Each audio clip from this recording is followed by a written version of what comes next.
I thought of someone as an answered prayer. She was a believer and her faith was strong, and it's actually because of her that I'm reading this book. And more than that, it was because of her that I started praying again and that I'm trying to reconnect with God. And as cringe as it might sound, I for sure thought that she was the one. I was ready to give myself to that fully. I think without fully realizing it, I'd built her into something more than she was ever meant to be, a center. She ended it while I was actually reading this chapter. Um, Initially, I felt calm, as if I had just come to accept it for some reason. But then in that calmness, I just felt like something subconscious got triggered.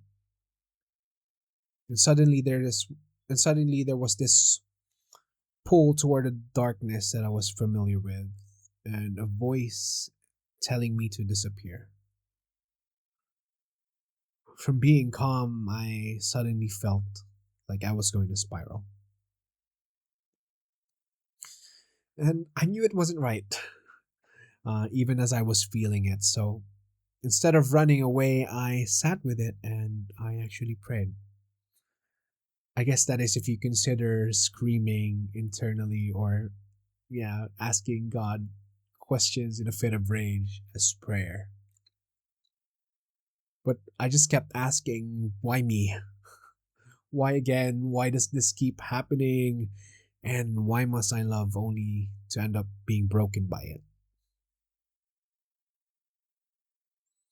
Then somewhere in the middle of that anger, I just randomly said,